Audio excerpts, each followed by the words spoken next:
Bom, boa noite a todos.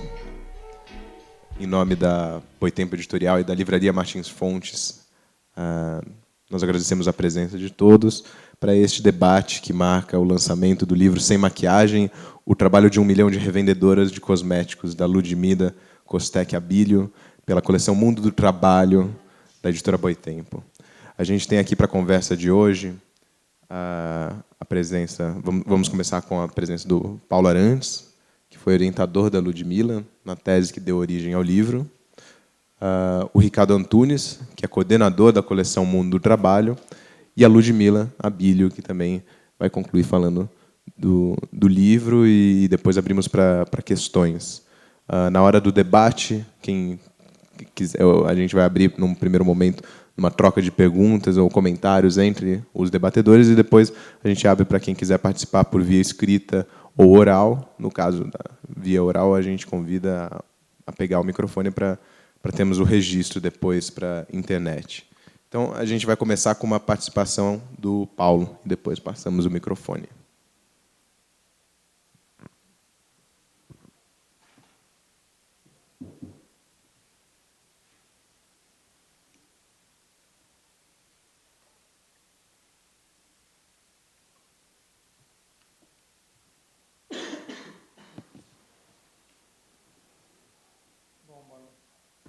Boa noite.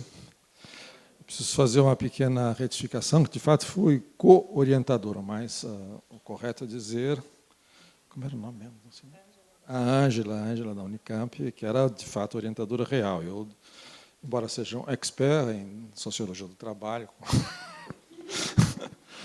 eu fui um orientador pro forma, apenas para ter o prazer intelectual de acompanhar a elaboração do trabalho da Ludmila. Bom, eu vou fazer algumas considerações e deixar, o miolo da tese por conta do nosso expert, que é o Ricardo, que coordena a coleção Mundo do Trabalho na Boitempo. Bom, a primeira observação que eu queria fazer é um pouco uma apresentação da autora.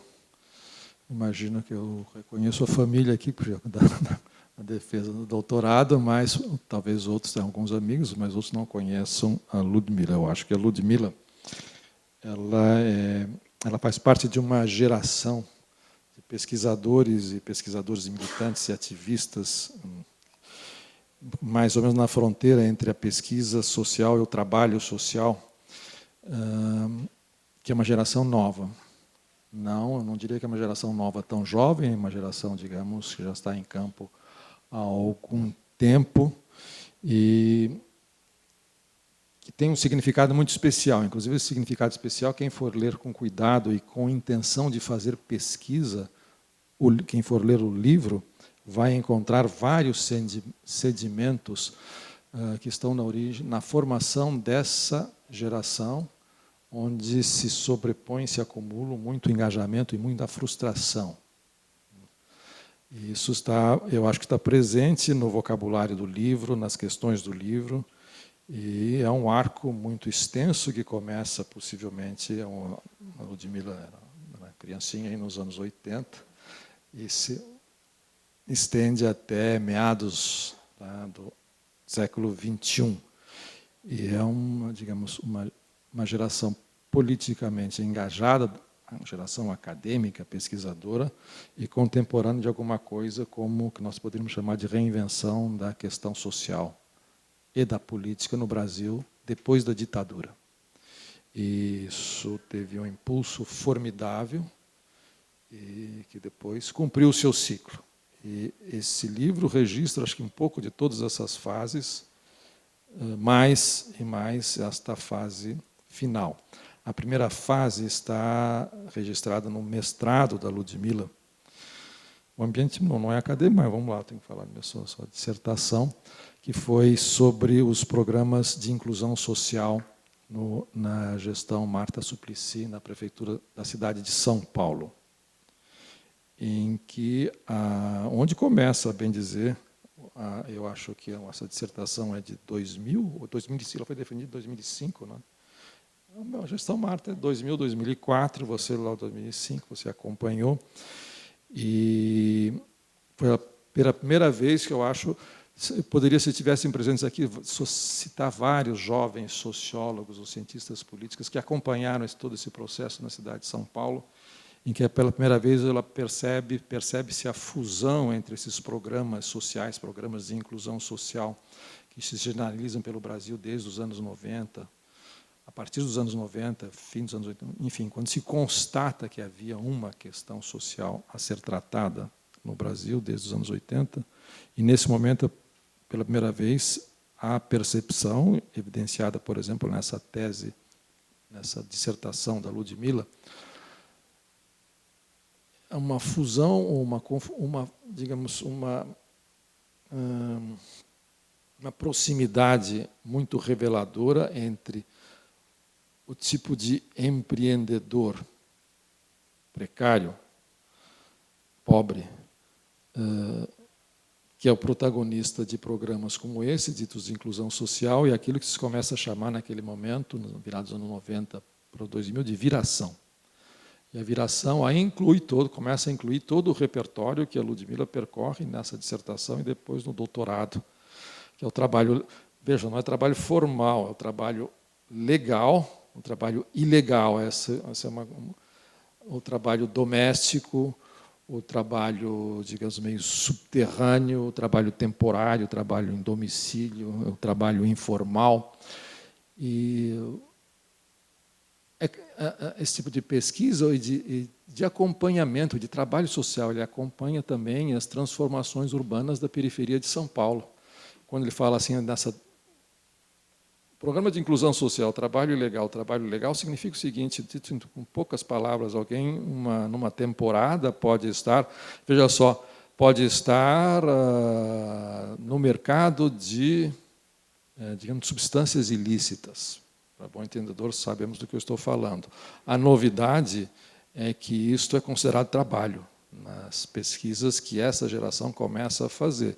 Há um livro clássico, que é referência, sobre jovens que trabalham no tráfico, em que um deles diz o seguinte, a boca é trampo como outro qualquer, só que mais embaçado, portanto é trabalho. Inclusive tem plano de carreira, não tem aposentadoria precoce, geralmente, por razões mais traumáticas. Bom, então, essa a pesquisa e a atuação da Ludmilla é nesse momento em que coincidem programas de inclusão social e viração, em que o trabalho faz parte da viração.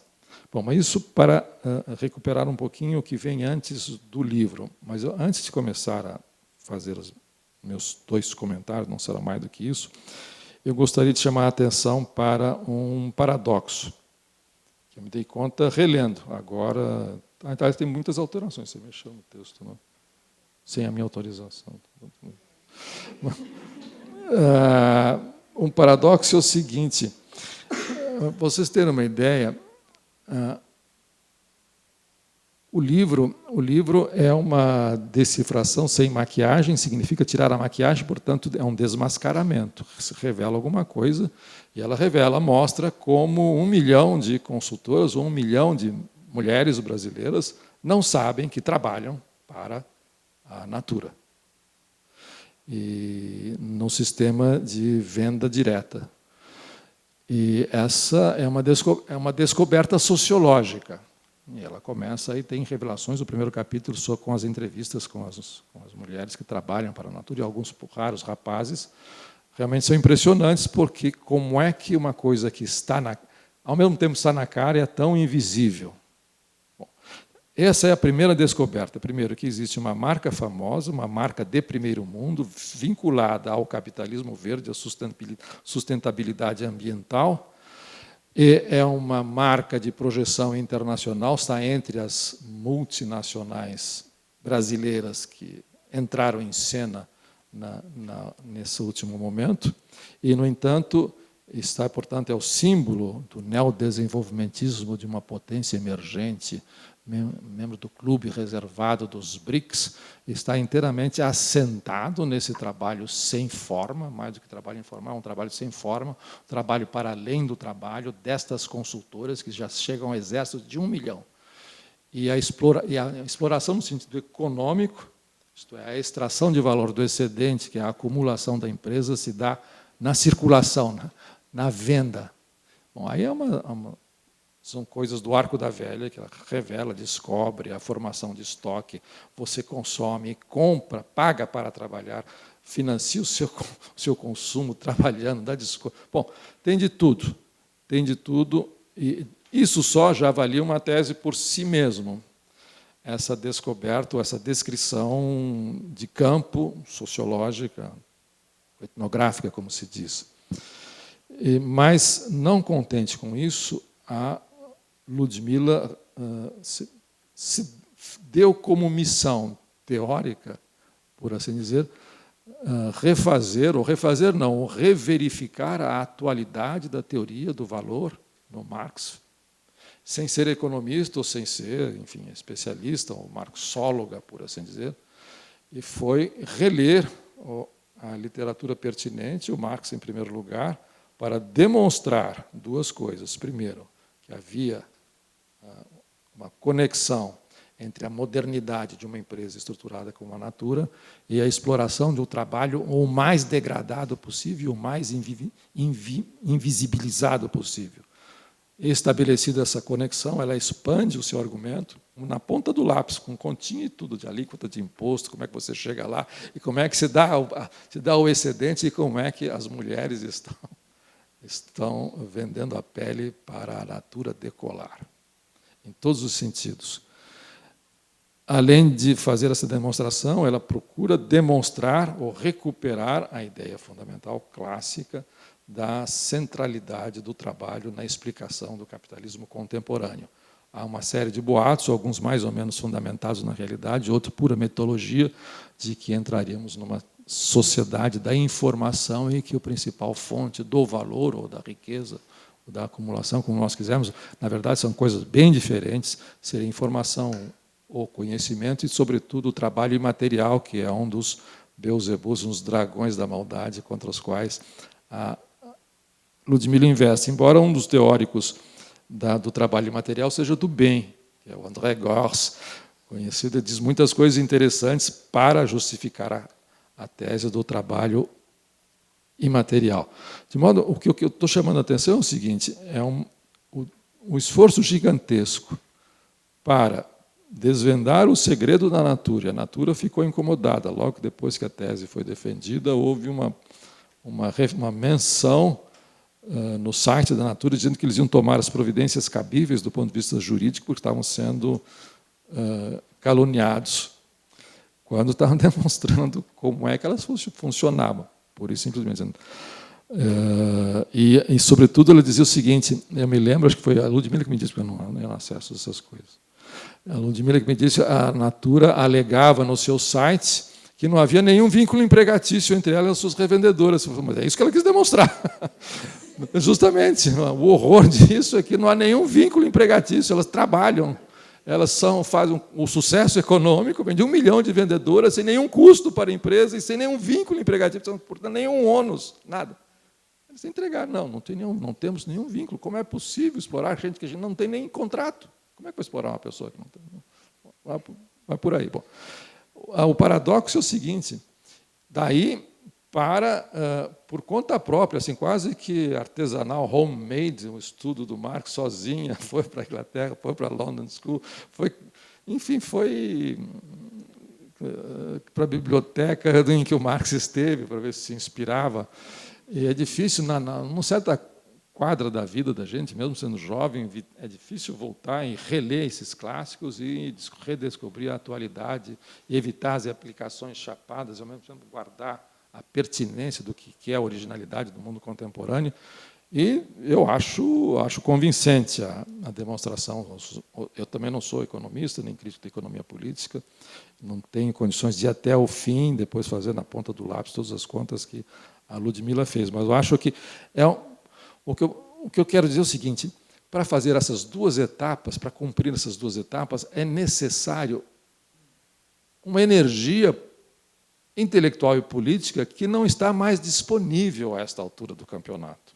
Não só no Brasil, mas no mundo.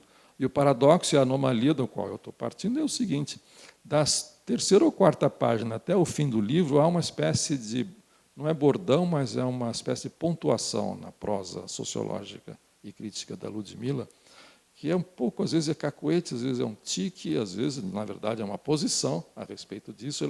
Ela fala constantemente na perda de horizontes políticos e críticos.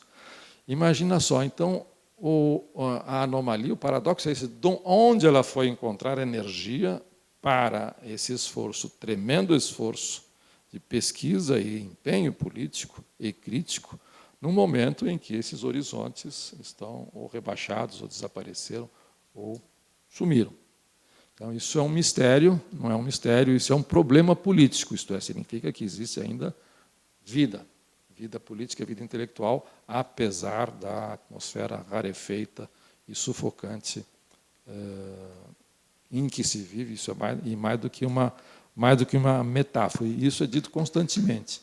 Perda de horizontes críticos, políticos, e, no entanto, ela foi lá.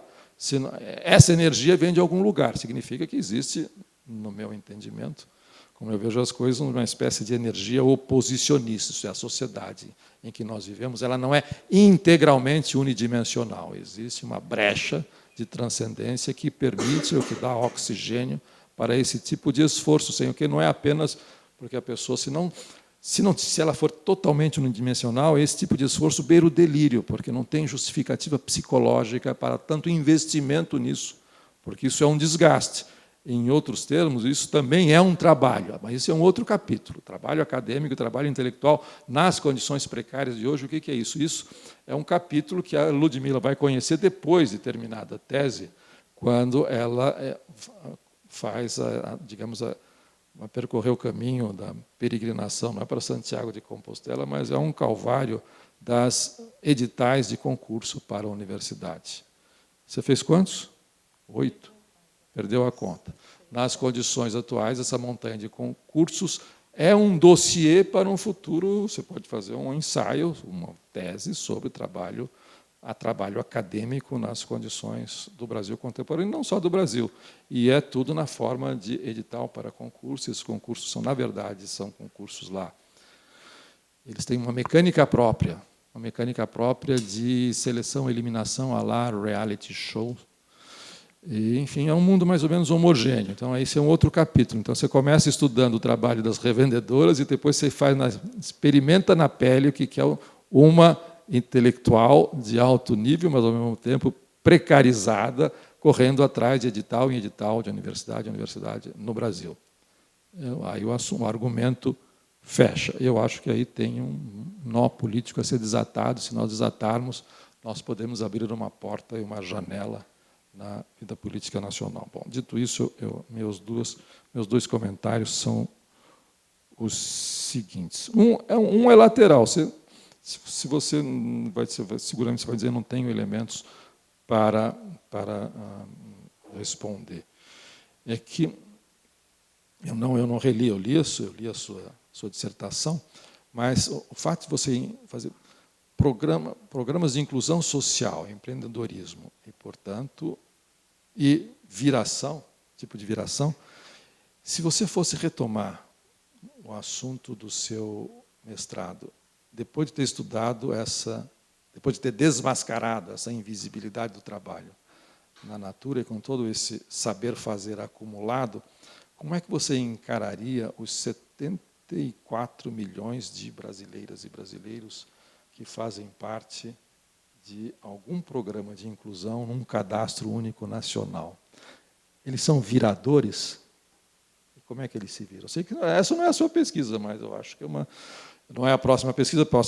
A pesquisa que a Ludmilla já está fazendo é sobre os motoboys em São Paulo, que é uma coisa. Eu li um paper ou dois, algumas entrevistas e um paper.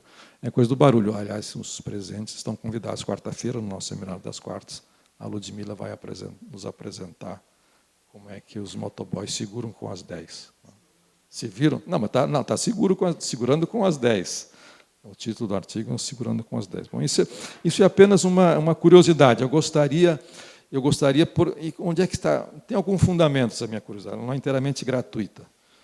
Eu acho que há uma complementariedade entre essa gestão por um cadastro único de 74 milhões de brasileiros e essa vinculação que você descreve, que é a relação entre a cosmética, no sentido de produção de cosméticas pela natura, e o se famigerado neodesenvolvimentismo, segundo dizem, nos quais reingressamos, depois de um longo e tenebroso inverno, há mais ou menos 12 anos, para ser exatos.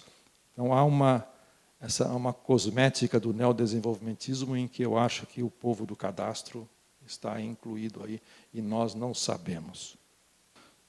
Aí, as duas coisas que eu queria, a observação que eu queria saber é o seguinte, aí sim, digamos assim, é uma pequena dúvida. E é uma pergunta. Eu, lendo, fico assim, um pouco, enfim, na dúvida. O seu empenho na reconstrução dessa centralidade do trabalho na engrenagem de acumulação do capitalismo contemporâneo. Concordemos ou não concordemos com a tese da dominância financeira, a acumulação, o regime de acumulação sob dominância financeira. Há muita gente que discorda com argumentos razoáveis da tese do Chesney, não é só o Chesney, tem muita gente falando sobre isso, inclusive falando sobre a funcionalidade dessa dominância financeira. E, portanto, a atrofia da dominância financeira nos 30 anos do pós-guerra é que foi uma exceção. O normal seria isso. Aliás, recomendo, é uma tese pouco conhecida. É uma dissertação de mestrado de um jovem historiador economista chamado Bruno Höfisch, que fez uma tese com o Jorge Grespin, e que é muito interessante, em que ele procura mostrar como essa dominância financeira, que em princípio é o gargalo que nos estrangula, ela é estritamente funcional e ela existe. Nós vivemos num regime de bolhas administradas e que digamos, a financiarização ou o capital acionário é a última forma lógica do valor. Portanto, não há nenhuma anomalia. A anomalia foi a saída de emergência que consolidou-se no consenso keynesiano. Bom, o empenho, digamos, inclusive no ponto de vista literário e retórico, é tal, na Ludmilla, de reconstruir essa centralidade, que nós somos levados a acreditar que nela se encontra, digamos, embutido uma espécie de aposta ou de aspiração a que essa centralidade se traduza por um protagonismo político do trabalho. Em várias vezes, a Ludmilla se refere a alguma biografia clássica a respeito desses 30 anos gloriosos em que havia uma espécie de centralidade positiva e que se traduzia por coesão social. O assalariamento era responsável, nos países centrais, por uma espécie de coesão social. E a Ludmilla usa várias vezes a expressão uma espécie de civilidade capitalista, que teria sido possível nesse interregno excepcional que não vai voltar. E que nós tendemos, talvez, a idealizar um pouco esses 30 anos gloriosos. É claro que essa civilidade capitalista nos países centrais, ela supunha que lá nas margens, na borda onde nós estávamos, o pau estava comendo de outra maneira. E essa civilidade ela desapareceu quando os europeus, a partir do fim dos anos 70, dos anos 80, começaram a fazer a experiência de que a sociedade europeia central, imaginando assim, França, Inglaterra, Alemanha, não são nem coesas, nem iguais e muito menos pacificadas. Então, aí tornaram-se mais ou menos brasileiros. Bom, então, a minha dúvida é o seguinte, a pergunta é o seguinte, quando a Ludmilla fala nisso, ela estaria, o empenho nessa demonstração, se esse empenho não tem uma memória de que esse protagonismo, tal qual nós o projetamos nos países centrais do pós-guerra, dos 30 anos do pós-guerra, não traduziria uma espécie de, olha, nós estamos num ponto tal em que é possível retomar aquilo que um sociólogo chamado Adalberto Cardoso, num livro recente, infelizmente pouco comentado, acho que o Ricardo conhece muito, deve conhecer muito bem, que chama-se A Construção da Sociedade do Trabalho no Brasil. Só que não é apologético, o livro é crítico. Ele mostra como é que essa construção da sociedade do trabalho no Brasil, ele estuda nesse livro a Era Vargas, ele mostra como essa construção foi feita, a construção da sociedade do trabalho do Brasil, portanto, o Brasil como uma sociedade do trabalho, portanto, a centralidade do trabalho conhecia uma transformação política. É feita, ela se traduz por uma cidadania regulada, é um termo do Vanderlei Guilherme dos Santos, na época em que ele era, perdão, isso está sendo gravado, não posso fazer o comentário, em que ele era muito inteligente e produtivo. Foi um filme. Não, agora fica chamando a gente que vai para a rua de nihilista. Tem pensar assim. No fim dos anos 70, e ele desvendou um dos mistérios da perpetuação da desigualdade no Brasil. E essa perpetuação da desigualdade, perpetuação no sentido de normalização e aquecimento, não é perpetuação por mecanismos econômicos de produção dessa desigualdade, é aquecimento pelos próprios explorados. E isso digamos, o grande feito da engenharia da Era Vargas, que é o trabalho reconhecido, regulado pelo Estado e diferenciado. Então, era um sistema de profissões, essas profissões eram reconhecidas pelo Estado, e quem ingressava nessas profissões reconhecidas pelo Estado gozava de alguns privilégios. Privilégios, na verdade, mas que apareciam como direitos. E era a única possibilidade de acesso daquele que dependia apenas do seu trabalho de chegar ao mundo dos direitos. Isso era estritamente regulado e regulamentado pelo Estado. Por isso que se fala de profissão não regulamentada, profissão regulamentada, isso vem do Getúlio. Isso significava o seguinte: cada um tinha um direito específico e regalias específicas. Eu, por exemplo, que sou de Santos, da Baixada Santista, eu sei ainda a minha memória de criança e memória despolitizada. Depois a gente vai se politizando. Sou de uma família tradicional, família de extrema-direita, lacerdista, assim por diante. Você pode imaginar, de 64, o que era? Uma cidade portuária.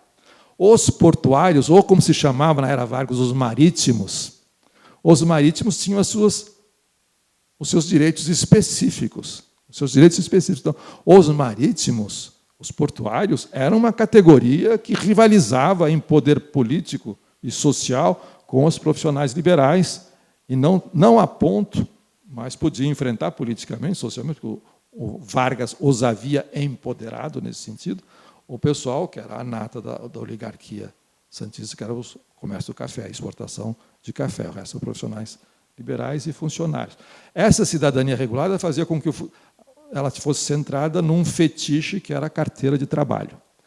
E quem tinha carteira de trabalho era um trabalhador. Esse trabalhador tinha certos direitos e deveres, inclusive tinha previdência dele, tinha moradia, tinha os bairros da estiva, com as casas da estiva. Era uma coisa interessante. E com isso fazia com aqueles que ainda não estavam regulados, ou que não haviam ingressado, não tinham acesso à carteira de trabalho, achavam que era por infelicidade própria, por falta de esforço, de empenho, de mérito, de conhecimentos, de habilidades, mas que ele chegaria lá, porque as portas estavam legalmente abertas. E, com isso, a brutalidade, que era a diferença, a desigualdade brasileira, só para não falar nos trabalhadores rurais, esses não existiam na Era Vargas. Esses continuaram na sua condição subhumana. E essa cidadania regulada, ela era o motor da construção dessa sociedade do trabalho, que nos deixou várias heranças. Uma das heranças perversas é a distinção entre trabalhador e vagabundo. Isso foi a invenção dos anos do Estado Novo. Quando a PM, quando mesmo os membros da classe trabalhadora organizada reclamam da violência policial, que batem na gente como se nós fôssemos vagabundos, nós somos trabalhadores, eles estão reiterando o teorema Vargas, em que trabalhador É o trabalhador do Brasil que está construindo a nação, porque nós somos uma sociedade do trabalho. E vagabundo, vagabundo acaba, arrebenta, mata, desaparece, esculacha, chacina, tanto faz. Isso foi interiorizado por esse mecanismo de interiorização da desigualdade. Bom, isso, desculpe a digressão, mas como o Adalberto Cardoso ele diz o seguinte: esta era da cidadania regulada acabou com Vargas. Há persistências, é claro, a legislação, a CLT está aí, tá, de certa maneira, mas ela não funciona mais, porque houve uma reestruturação, se é o ABC, houve uma reestruturação produtiva tal que esse edifício ruiu e foi substituído por outra coisa que agora não vou entrar aqui, não vou discutir isso. Eu pergunto se, então minha pergunta para a Ludmila, se ela está pensando ao redescobrir e demonstrar essa centralidade do trabalho que é inequívoca nesse livro dela, e pegando justamente, ela não pega o mais fácil, ela pega o mais difícil, ela pega 1 milhão de trabalhadores que não sabiam que eram trabalhadores e põe no centro da acumulação a mais moderna e dinâmica do Brasil, que é uma empresa internacionalizada como a Natura e politicamente correta, ambientalista, assim por diante. Então, me pergunto se é isso. Ora, isso é uma dúvida, e que se vem acompanhado dessa nostalgia de uma restauração do protagonismo político da classe, como se dizia no jargão militante. A minha dúvida vem acompanhado de um comentário. O comentário é o seguinte: eu acho, aí é a minha interpretação, eu acho que a Ludmila talvez tenha procurado isso lá nos cafundós da memória militante de toda pessoa socialista ou de esquerda nesse país, e tenha dado com outras coisas. Reencontrou a centralidade, só que essa centralidade ela não é positivada como ela foi na era Vargas, é uma centralidade negativa, mas ele está no centro das piores coisas no Brasil. Ele é o canal, aí a Natura é a demonstração de que você pode esfolar, fazer dançar 1 milhão de mulheres achando que nem sabem que estão trabalhando. E o fato de elas trabalharem nem sem saberem que estão trabalhando para a Ludmila, é o segredo decifrado da Natura, e ela usa a expressão, é a banalização da exploração econômica através do trabalho. Banalizou-se. Ora, o trabalho tornou-se, portanto, a fonte dessa banalização e dessa indiferença, desse tipo de anestesia psicossocial diante dos descalabros, das barbaridades em curso no país. Eu tirei mais para falar, mas eu falei demais, acho que eu fico por aqui. Eu acho que depois, se for o caso, a gente volta. É? Se você conseguir decifrar minha letra, com prazer, com dedicatória e tudo. Bom, agora eu passo para o Ricardo fazer o contraponto e daí passamos para a Ludmila. Alô? Muito bem, boa noite para todos e todas. Eu estou contente de estar aqui. Eu vou contar um pouco primeiro como é que eu tomei contato com esse livro da Ludmila, como é que nós nos conhecemos. Depois vou fazer, como Paulo, 3, 4 pontos para a gente pensar um pouco aqui, porque hoje o dia é da autora, né? De assinar os seus livros, de festejar um momento que é bacana, que é ver o seu trabalho publicado numa coleção especial, né? Se eu não estou errado, Ludmila, você me corrige, eu acho que você me procurou em Londres, quando eu estava fazendo atividades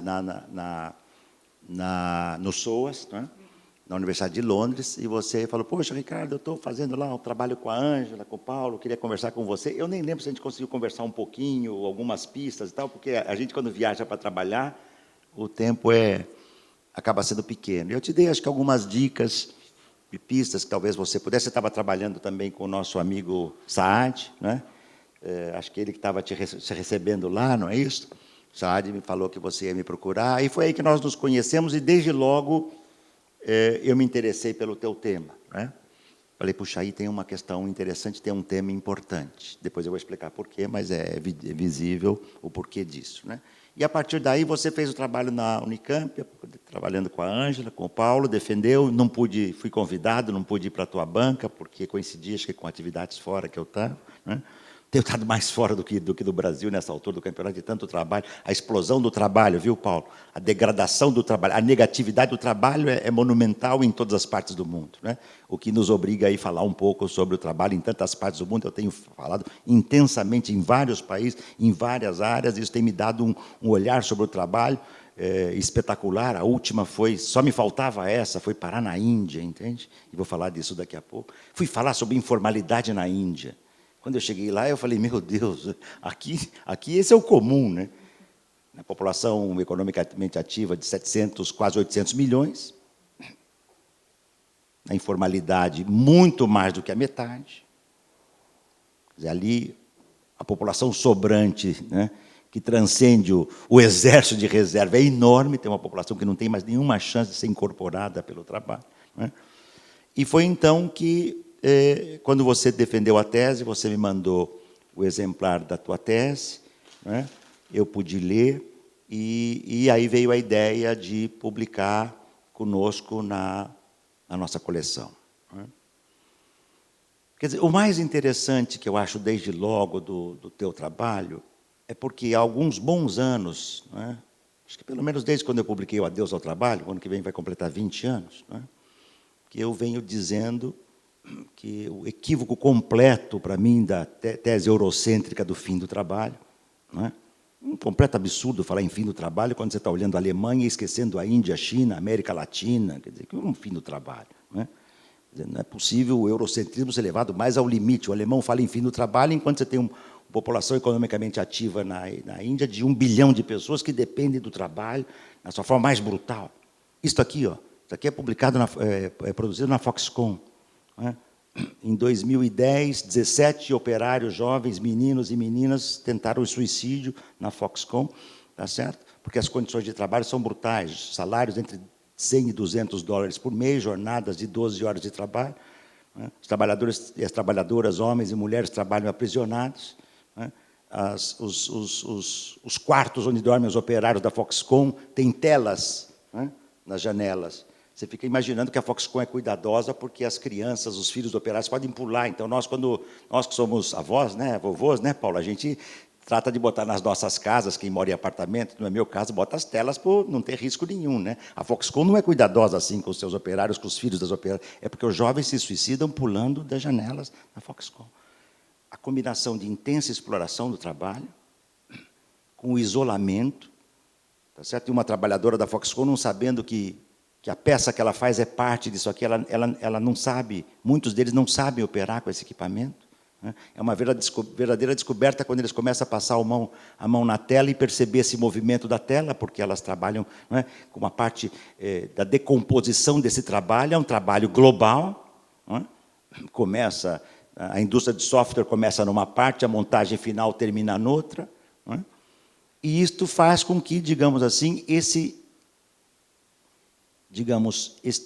a compreensão dos significados do trabalho passa por compreender o que eu venho chamando a nova morfologia do trabalho, não é?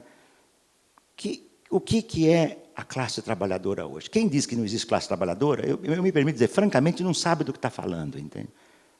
Não sabe do que está falando. É como você chegar para uma trabalhadora da Nike e dizer para ela, olha, você não é classe trabalhadora. Ela vai falar, pô, só não me avisaram. Eu produzo milhares de tênis por dia, ganho... Eu lembro que em 1997, uma trabalhadora da Nike ganhava 60 dólares por mês. Num desses países asiáticos. Está lá no meu livro, Os Sentidos do Trabalho. Esse depoimento eu peguei num jornal empresarial. E o jornal empresarial, como é que era o nome do jornal? Vou tentar ver se eu lembro. Ele dizia, não é possível que a classe trabalhadora tenha esse nível de remuneração. Um jornal empresarial, 60, 70 dólares, trabalhando 50, 60 horas por semana, num trabalho violento, não é? Num período, Ludmila, que a expansão digital, informacional, né, criou um padrão de produção que combina, né, tragicamente, um nível profundo de avanço tecnológico com um nível enorme de intensificação e de exploração da força de trabalho. Essa combinação é brutal. Eu acho que isso tem a ver, viu, Paulo, com o que você dizia aqui, com a financiarização. A financiarização do mundo do capital hoje tem um modelo de trabalho. Tá certo? É o trabalho depauperado, em todas as dimensões. É o trabalho, digamos assim, na zona da fossa, entende? E, se possível, abaixo da fossa, de tal modo que você não tenha nem como botar, respirar, entende? É esse o nível de trabalho em escala global. A tal ponto que você tem, por exemplo, na Europa hoje você tem um proletariado pós-graduado na Europa que não tem trabalho. Canso de ver isso na Espanha, em Portugal, na Itália, tá certo? Um proletariado pós-graduado entre 17 e 24, 25 anos. Na Espanha, por exemplo, segundo a Eurostat, 51,5% desses trabalhadores não têm emprego. Chance de emprego nenhuma. Os 49% ou 48,5% que restam é a possibilidade de encontrar algum tipo de trabalho precário. Aonde? Call center, telemarketing, hotéis, hipermercados, restaurantes, e aí vai. E o indivíduo com formação em engenharia, economia, sociologia, administração, arte, etc. Então, digamos, esse cenário, quem é essa nova morfologia do trabalho? E você estudou uma categoria, Ludmila, que é curiosa. Eu lembro da minha tia, que já se foi, morreu, a tia Naira, acho que morreu com uns 96 anos. Já tem uns 7, 8 anos que ela morreu. Ela vendia, não era Natura, era o Avon Chama, entende? Isso aqui só quem é de uma geração que passou, que já passou faz tempo, o que o Sartre chamou de idade da razão, e que vai lembrar do que eu estou falando aqui, tá certo? Quer dizer, Avon Chama, só que hoje é a Natura. A Natura tem unidade, até onde eu sei, na França. Eu lembro que uma vez eu publiquei um artigo no Estadão aqui, saiu, foi publicado num site francês, no dia seguinte o vice-presidente da Natura escreveu para mim aqui, depois eu te conto isso, e eu respondi. Então, veja, é o velho e o novo no trabalho. Isso é uma coisa curiosa, porque o mundo do trabalho hoje tem muitos elementos novos. Por exemplo, call center e telemarketing. É novo. O equivalente que nós temos do call center, do telemarketing, é a telefonia. Eu me lembro, o Paulo deve lembrar disso, o telefone da casa da minha avó em Taubaté, Paulo, quando eu era criança, era um telefone preto, que era manivela. Você ligava 62. Então, como é que se ligava o 6? Prum, prum, prum, prum, prum, prum. Esse era o 6. Depois o 2, prum, prum. Quando chegava na metade, eu sempre me confundia, aí começava tudo de novo. Ou seja, a gente manivelava lá umas 16 vezes, errava, porque era na manivela, telefone. Hoje você tem a trabalhadora de call center, a Cláudia pesquisou o call center, a Atento, que é uma transnacional, mais potente que telemarketing no Brasil, são mais de 1.500.000, 1.600.000 trabalhadores. Como é que a classe trabalhadora está desaparecendo se você tem 1.500.000, 1.600.000 trabalhadoras mulheres? Às vezes eu brinco com os meus amigos europeus, com muito respeito, porque a gente que leu Marx dizia que a Europa era um pequeno canto do mundo, né? E eu, de minha parte, digo, um pequeno e belo canto do mundo, que é bacana lá, né? A gente gosta de ir para lá, é bacanão ir para lá, né? Tá certo? Só que, quer dizer, você tem na Índia, por exemplo, um nível de trabalhador de call center, também de trabalho de call center. Eu lembro que uma vez eu ligava da Inglaterra para pedir informação de 1 quilômetro de distância da estação de trem que eu ia pegar o trem, eu não tinha internet onde eu estava, e a ligação que eu fiz da Inglaterra, de uma cidade inglesa, para pedir informação, foi atendida na Índia, por um indiano, 1.500, muito mais, né? Quantos 1.000 quilômetros que está de distância da Inglaterra, tá certo? Para ele responder da Índia, os horários de trem que eu tinha, a 1 quadra de onde eu estava, 1 quilômetro de onde eu estava. Então, veja, essa nova morfologia do trabalho, acho que esse foi o maior desafio que você pegou. E 2, entender isto como parte da cadeia produtiva do valor. O segundo erro grave eurocêntrico, Habermas aí, mas esse errou feio, entende? Esse foi na linha de... Mas não foi só ele, não. Né? A ideia da perda da relevância do valor em função da tecnologia, como se o valor e tecnologia não tivessem conexões. Ou numa outra ponta, viu, Paulo, porque eu acho que a questão do trabalho imaterial tem um debate relevante. Eu não acho que o trabalho imaterial não exista, não. O trabalho imaterial, para mim, é parte constitutiva da cadeia produtiva do valor. O problema é que muitos desses teóricos do trabalho imaterial desconectam a produção imaterial da cadeia do valor e aí fica o trabalho do afeto, que também existe, Mas a sociedade que nós vivemos agora é a sociedade do afeto ao trabalho ou é a sociedade que é desafeta em relação ao trabalho? Entende? Então, você pegou um outro tema complicado, que é muito importante. Quer dizer, esse é o tema da minha pesquisa nos últimos 2, 3 anos, eu estou tentando entrar pesado nisso.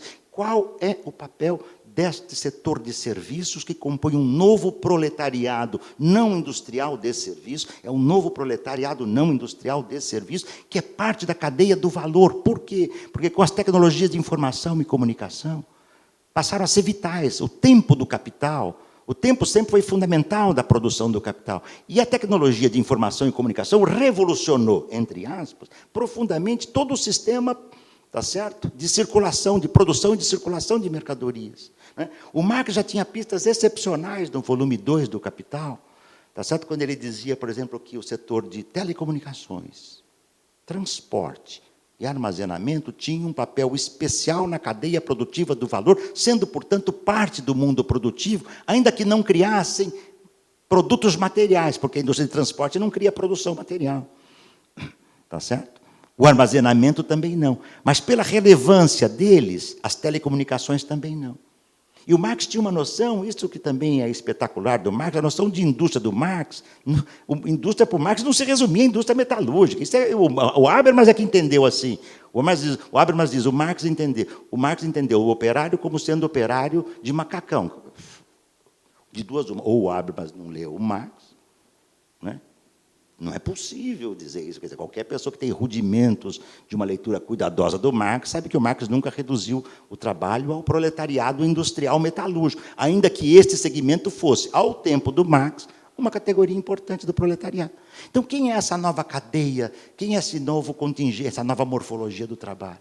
Nós estamos desafiados a compreender isso. E o teu trabalho, ele ajuda a compreender este tema, porque ele pega uma categoria que é nova, mas que é velha também. Davon chama a natura. Eu escrevi uma vez, falando em geral das empresas, que são empresas verdes que praticam o trabalho cinzento, entende? Falei em geral. Não falava de nenhuma empresa. Porque é evidente. Você não tem... E aí, Paulo, é em sintonia com o mundo do trabalho hoje. Desregulamentado, precarizado, sem direito, sem relação formal. Tá certo? É o trabalho verde, é o trabalho precário, é o trabalho de recibos. Quer dizer, em cada país você tem... É o imigrante. Há 5, 6 anos que eu dou aula na Universidade de Veneza e isso me obrigou a estudar o trabalho imigrante na Europa, porque o curso que eu trabalho lá na pós-graduação é um curso de lavoura e imigração.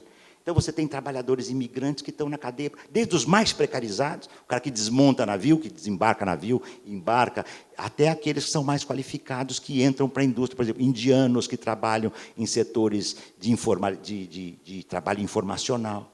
Então, você tem um desenho, digamos, produtivo e de trabalho que nós estamos desafiados a compreender. Dos quais, digamos, a compreensão disso traz um conjunto de problemas. Primeiro, eles são partes constitutivas da cadeia do valor, são produtivos, não são produtivos. Muitos colegas dizem, mas é irrelevante para mim hoje se o trabalho é produtivo ou improdutivo. Eu não acho que é irrelevante. O que eu acho é difícil a gente saber o que é produtivo, porque né, quer dizer, você hoje tem digamos assim, uma simbiose. Não dá mais, para mim, não dá mais para falar em agricultura, indústria e serviços. Tem agricultura, tem indústria, serviços, tem agroindústria, tem indústria de serviços, tem serviços industriais. E o capital, com a privatização neoliberal e a financiarização da economia, o capital totalizou. Então, a grande parte das atividades de serviço que, no passado, eram públicas e não geravam valor, hoje são... Né? Qual é o papel da telefonia? Das telefônicas, TIM, todo mundo tem um inferno de ter um TIM ou algum desses telefones para usar. Ele, em geral, não funciona, são caríssimos, no nosso caso aqui, um dos mais caros do mundo, né? E tem um papel decisivo aí de acumulação, né, dessas empresas. São empresas transnacionais poderosas. Então, digamos assim, essas conexões entre trabalho material e trabalho imaterial, produtivo e improdutivo, o serviço pode... Talvez um dos pontos mais interessantes do teu trabalho é quando você tenta explorar um pouco a participação dessa trabalhadora, que não pensa que é trabalhadora, mas sem ela a natura não existe. Como é que a natura vai vender? Ou ela salaria 1 milhão, e aí E aí o lucro vai cair um bocado, acaba, o Paulo disse que acaba, tá certo? Quer dizer, vai mudar bastante, porque se assalariar 1 milhão é uma coisa. E você tem um trabalho que tem a aparência de não trabalho, mas que tem a concretude de um trabalho pesado, onde o adoecimento... O que acontece com uma trabalhadora dessa? Ela está atravessando a Paulista aqui para vender um produto, e ela é atrapalhada aqui na Paulista. Quem paga pela sua previdência? Então, agora isso cria, além do papel que essa classe trabalhadora tem no consumo produtivo, né? Como é que você tece, talvez essa é a coisa mais importante para a gente explorar, entendeu, Ludmila? Como é que você tece, né, as conexões entre contingentes tão heterogêneos de trabalhadores? A Úrsula Hughes, que tem um livro e um conjunto de trabalhos importantes e que faz a orelha do seu livro, né? Aliás, o livro dela já devia ter sido publicado na minha coleção pela Boitempo. Aproveitar que a editora não está aqui, dizer que eles estão bastante atrasados na tradução do livro, tá certo? Hã? Não, o representante, é por isso que eu estou falando, porque assim ele ajuda a pressioná-la, né? A Úrsula tem uma ideia que é muito interessante nos artigos tantos dela naquele livro The Making of the Cybertariat, né? The Virtual Work in a Real World, trabalho virtual no mundo real, né? É um pouco que a gente explora e que você retoma aqui do Rui Braga e eu, do Infoproletário. Quer dizer, você tem uma heterogeneidade nos modos de ser do trabalho que, digamos, a consequência pós-moderna disso é assim, não tem mais o que fazer, não tem mais classe trabalhadora, cada um está num canto e tal, e pulverizou e acabou. Bye-bye, tá certo? Transformação social com alguma conexão do trabalho, né? Mas acontece que essa multiplicidade, esse caráter polissêmico, essa nova morfologia do trabalho, tem tido um traço de unificação, que é de homogeneização, que é a monumental precarização que atinge os mais diversos contingentes de trabalhadores e trabalhadoras, né, que participam desses novos tipos de trabalho. Isso gerou, inclusive, um debate recente, especialmente na Inglaterra, mais na Inglaterra e em outros países, não é? Nós estaríamos frente à criação de um novo proletariado. Por exemplo, o Guy Standi vai falar nas classes perigosas. É uma nova classe, é um outro contingente da classe trabalhadora, é uma outra classe, ele vai dizer, que eu acho um equívoco grande. Para a gente é mais fácil perceber que não é outra classe. Você tem muitas clivagens dentro da classe trabalhadora. Então, você tem uma clivagem muito forte entre o proletariado, ou a classe trabalhadora, herdeira do taylorismo e do fordismo, por exemplo, na Itália, na Inglaterra, na França, que está vendo a corrosão dos seus direitos que vem da era do welfare state e que luta por preservar, e um novo contingente de jovens trabalhadores e trabalhadoras que nascem num universo inteiramente precarizado, e que lutam para ter os direitos que aquela classe trabalhadora teve e não quer perder. Então, os que têm não querem perder, e os que não têm querem chegar. Acho que vocês viram aquele, entre tantos filmes, aí é espetacular esse conjunto de filmes mais recentes, aquele As Neves de Kilimanjaro. É um confronto intraclasse, né? O jovem proletário... Você viu esse filme, Paulo? O jovem proletário diz, você que é o sacanão, né? Eu fui roubar você porque eu estou fodido, tá certo? E você tem direitos que o teu sindicato garante em cima da barbárie da nossa classe trabalhadora aqui, que nós estamos comendo o pão que o diabo amassou, que é o trabalhador jovem, esse trabalhador imigrante, esse trabalhador precarizado, que não tem trabalho, ele está endividado porque ele tem que pagar a pensão para a mulher, ele não tem trabalho, ele não tem como pagar a pensão, então ele rouba um operário que guardou algumas dezenas de anos de dinheiro para dar as férias de aposentadoria e passar o inverno numa região de montanha, e na hora que o operário da antiga geração, taylorista e fordista, tira o dinheiro, ele rouba para pagar, tá certo? A pensão, senão a mulher vai embora e ele vai ter que... Enfim. E aí a trama começa, é uma trama rica dessas confrontações. Que possibilidades há de conexão entre distintas formas de ser desse trabalho, que é, ao mesmo tempo, profundamente heterogêneo, mas pautado por uma tendência à homogeneização dada pela condição precária e informal. E no Adeus ao Trabalho, e depois no Sentido do Trabalho, eu arriscava uma tese. Tá? O mundo do trabalho caminha onde a regra, que é a formalização do trabalho, vai virar exceção. E a exceção, que é a informalidade, a precarização, tende a se tornar a regra. Isso está lá no Adeus ao Trabalho. Tragicamente, eu acho que acertei inteiro, entende? Enquanto, isso é importante dizer, enquanto o principal do pensamento europeu estava dizendo que o trabalho não tinha mais importância nenhuma, estava acabando. Posso citar um autor que é menos conhecido entre nós, que nem era especialista nesse tema, e vou citá-lo emblematicamente, o Paulo deve lembrar dele, do Adam Schaff. Não é? O Adam Schaff não era um sociólogo do trabalho, não entendia nada do trabalho, e escreveu para o Clube de Roma, deve ter sido bem pago em 85, não é? Um relatório em que ele dizia que no início do século XXI nós não mais teríamos trabalhadores. Então, o erro não podia ter sido maior. Né? Ainda bem que ele, coitado, ele escreveu tantas coisas mais interessantes, de história e verdade no passado. Ainda bem que ele não viveu para ver a besteira que escreveu. Né? Porque o século XXI não acabaram os trabalhadores. Né? Ao contrário, você tem uma ampliação da classe trabalhadora. Só que é o seguinte, a ampliação da classe trabalhadora precarizada, sem trabalho, subremunerado, com pouco trabalho, trabalha algumas horas por dia, trabalha algumas horas por semana, não trabalha o mês inteiro, não tem direito, rala para conseguir sobreviver. Né? Dou um último exemplo que também me impactou um pouquinho. Indo lá para a Índia e lendo o material que eles estão discutindo lá, o primeiro-ministro indiano está dizendo, agora é o momento da Índia. Né? Então ele diz, assim como existe o Made in China, né? Quer dizer, o fazer na Índia, né? A produção na Índia, melhor dizendo, a produção chinesa, Made in China, o momento da Índia, ele propõe, seja o Make in India, entende?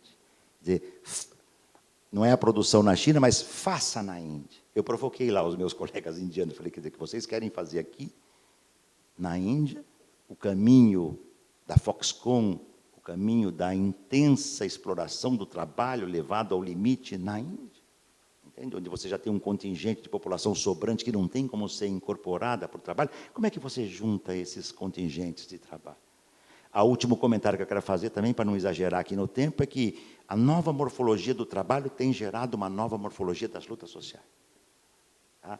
Então, os precários inflexíveis em Portugal respondem de um jeito, tá certo? Um movimento que eu tenho conhecido e tenho debatido. Os jovens trabalhadores italianos, meninos e meninas de 18, 19, 20 anos, do sul da Itália, com quem também tenho tido contato, reagem de outro jeito. Tá? Os indignados da Espanha, bom, esses não estão nem no trabalho, porque não tem trabalho mais para eles. Então, nós temos que entender essa nova morfologia das lutas sociais. Mudou a qualidade das lutas, são mais heterogêneas. Daí a dizer que as lutas desapareceram e que as classes desapareceram, o erro foi grande. Tá? Mas a vantagem de quem errou é que pode dizer, falar, errei, falei bobagem, vou rever. Você tem uma explosão. A China hoje é um dos países com as mais altas taxas de greves do mundo. Entende? A Índia também tem níveis altos. Mesmo o Brasil, a gente não tem muito esse dado. Né? Se você analisar as greves de 2002 a 2012, o Diese publicou há pouco tempo atrás, nós tivemos uma ampliação muito grande das greves em 2002 e 2012. 2013 ainda não saiu o levantamento do Diese, é mais alto, tá certo, que 2012. 2012 foram 800, 700 e tantas, 800 greves, eu não lembro agora de memória, no Brasil. E 2014, muito mais, até a explosão das rebeliões, depois das greves. Lembra quando ocorreram as rebeliões? Muita gente diz, agora é outro tipo de luta. Né? Só são esses trabalhadores novos, precarizados. Mês depois vieram a greve dos garis, a greve dos professores, a greve de polícia, de policiais, como é que chama lá no Rio, dos bombeiros, né? A greve metalúrgica, a greve de trabalhadores químicos, bancários. Eu lembro que alguns colegas sociólogos do trabalho diziam há 10 anos, não vai ter nunca mais greve do bancário. Todo ano tem, só que elas são diferentes. Porque 400 mil bancários trabalham nos bancos, mas tem 400 mil que estão no call center e telemarketing, que fazem o trabalho bancário, que são invisíveis. E que não são bancários, mas não são representados pelos bancários, porque são call center e não bancário. Só que você liga para o Itaú da meia-noite para fazer uma operação, vai te atender uma mulher ou um jovem do call center que vê tua conta, abre tua conta, mexe na tua conta no Itaú, no Bradesco, no Santander, qualquer um desses bancos, tá certo? Só que ele é um trabalhador ou uma trabalhadora de call center, ele não está representado pelos sindicatos bancários. Então, o desafio, como é que os sindicatos bancários faz para representar? Como é que você representa essa 70%, 80% desse contingente é feminino? Trabalha sob condições adversas, adoecimentos, sofrimentos, informalidade, etc. Então, quer dizer, eu acho que o teu livro ajuda a mexer, entendeu? Muita questão fica em aberta, quer dizer, gera valor, não gera valor, como é que é. Claro, essas questões, nós temos que repensar esses temas, refletir, né? Tentar buscar os elementos novos, como é que conectam esses contingentes, como é que você conecta esse contingente de 1 milhão com o conjunto da classe trabalhadora? No primeiro momento não tem conexão, entende? Como o Paulo lembrava, elas trabalham, mas não se veem como trabalham. Quer dizer, o trabalho de venda para a Natura é o tempo fora do seu trabalho, né? Aquilo que eles fazem quando estão fora do trabalho, que é ser empregada doméstica, que é ser call center, que é trabalhar, está sendo no hospital. Então, fora disso, eu vou ganhar o meu bico, eu vou vender isso aqui, né? Bom, enfim, acho que o teu trabalho vai nesse campo de problemas. Eu dei aqui só umas pistas e eu fiquei feliz de poder ajudar a publicar o teu trabalho na nossa coleção, porque ele ajuda a compreender um pouco desse desenho da classe trabalhadora que a gente fala muito e conhece pouco, né? E que nós só vamos conhecer se a gente mergulhar fundo com estudos concretos destes setores que compõem essa classe trabalhadora que nós não conhecemos. Esse não é propriamente um segmento novo, mas é evidente que entre a Natura e a Avon tem uma diferença enorme. Tá certo? E que são esses elementos que o teu trabalho pode ajudar a compreender. Então, fico feliz, te parabenizo pela publicação, tá certo? E a noite agora é sua. Tá bom? Fazer um duplo agradecimento tanto ao Ricardo quanto ao Paulo, né? Ao Ricardo, justamente essa conversa no meio de um congresso em Londres, né? Que você muito generosamente, eu falei, preciso conversar com você, a gente parou, conversou, né? E eu estava num momento de crise marxista, que era, bom, eu quero trabalhar com a teoria do valor, mas eu estou trabalhando... Mas o pessoal diz que ela não existe, né? Além do pessoal dizer que ela não existe, eu estou trabalhando na esfera da circulação, como que eu penso isso, porque é um trabalho de distribuição, como pensar a centralidade do trabalho pensando nisso, né? E você me falou uma frase que... né, você falou, olha, não pense no trabalho delas específico, mas no ciclo total, né, da reprodução do capital. E aquilo foi tão simples e, ao mesmo tempo, eu pensei, bom, eu tô no caminho. E depois, né, lendo Capital, tal, e o David Harvey também, foi ficando mais claro para mim, e hoje eu estou estudando os motoboys, a importância desses trabalhadores da circulação, né? O que eu acho que tem um debate meu com grande parte aqui, as críticas ao trabalho material, é que tem, em muitos momentos, uma apropriação quase medíocre dos conceitos marxianos, né? Então, uma separação muito rápida e fácil entre trabalho produtivo, improdutivo, etc. Então, esse é o primeiro agradecimento. E o segundo é da sua generosidade, nós conversamos, tal, e daí isso virou um livro, né? E isso... Alô? Tá. Isso é uma concretização muito grande, né? Depois de tanta pesquisa e tanto engajamento, aí, como o Paulo falou. E além de você estar aqui hoje fazendo essas reflexões, né? E ao Paulo, bom, é um agradecimento por uma orientação aí de mais de 10 anos, né, Paulo, que você faz de uma forma muito rara, né, que é coletiva. Então, se você orienta um grupo de pesquisa, né, no fundo é isso que se concretizou para mim e para muitas pessoas, né, e mantém grande parte dessa energia que você viu aqui tem a ver com isso, né? E eu, como socióloga do trabalho, eu quis te tirar da informalidade.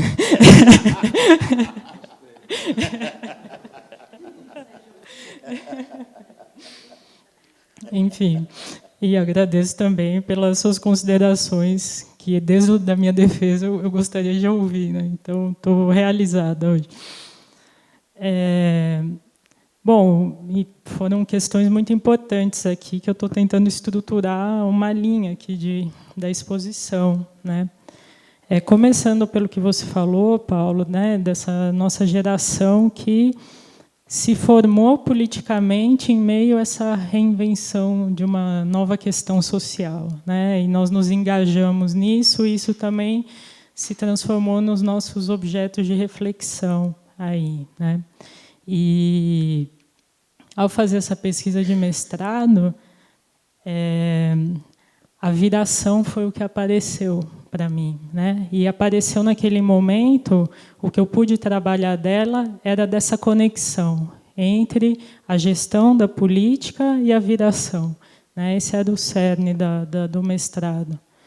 Mas, para mim, ficou ali uma questão, que foi o que me levou a estudar a Natura,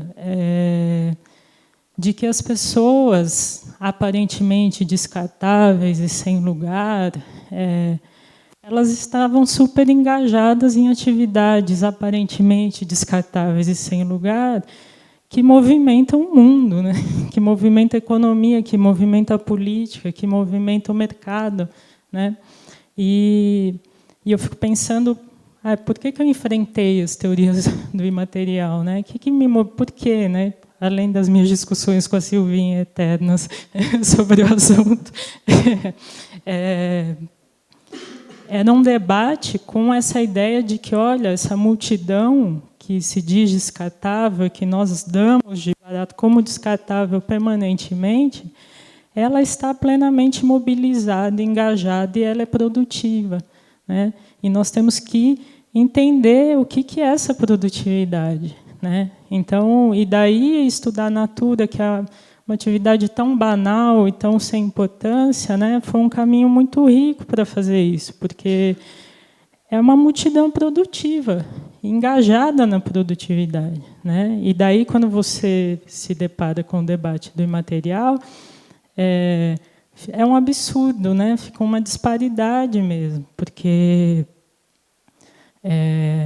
a minha conclusão é que é uma visão eurocêntrica mesmo, né? Mas essa é uma primeira questão, né? De um debate com essa visão eurocêntrica de que o trabalho desaparece, ou como o próprio... Acho que o Góes fala isso. Eu sei que 90% da população está trabalhando nessas condições degradadas, mas, de alguma maneira, eu dou as costas a isso e eu me centro aqui nesse trabalho. A fábrica sai da Europa e o trabalho desaparece, né? Parece que tem essa dimensão. Então, esse era o ponto de partida, né? Entender a produtividade hoje dessa multidão totalmente engajada, né? E aí eu fiquei pensando, ouvindo você falar, nossa, quais eram os meus horizontes políticos ao me engajar tanto na escrita dessa tese?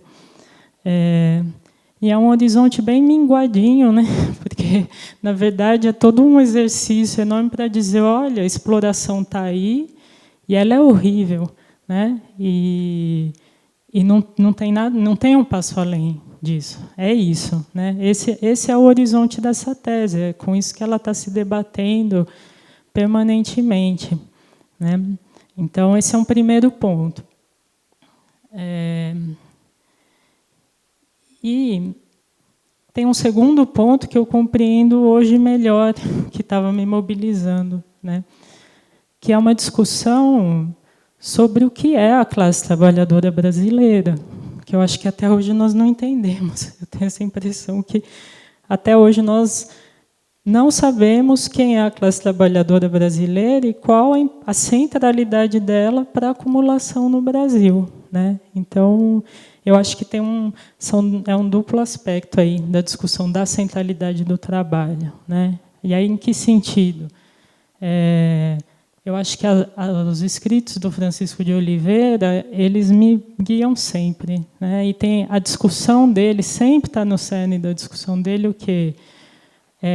O moderno e o precário como dois lados da mesma moeda da acumulação capitalista brasileira, né?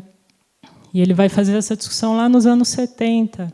Ele vai analisar como a modernização brasileira está inteiramente assentada no rebaixamento da mão de obra, né, e na expansão do trabalho informal. É isso que o Chico de Oliveira fez nos anos 70. Né?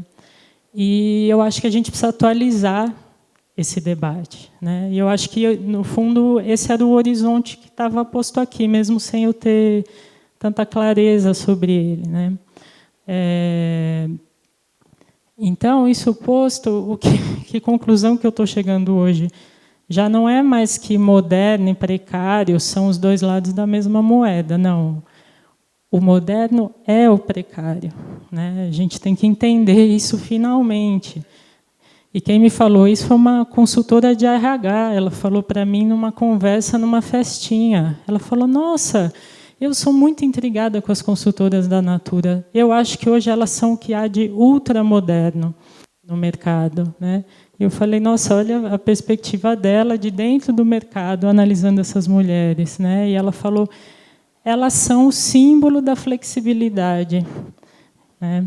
E aí o que a gente vai entendendo é que o que a gente está chamando de flexibilização do trabalho, na verdade, nada mais é do que uma generalização das formas mais antigas e precárias de exploração do trabalho, claro que em novas formas, né? Então, se você olhar essa atividade tipicamente feminina, a gente está lidando com características tipicamente femininas, que são o quê do mundo do trabalho?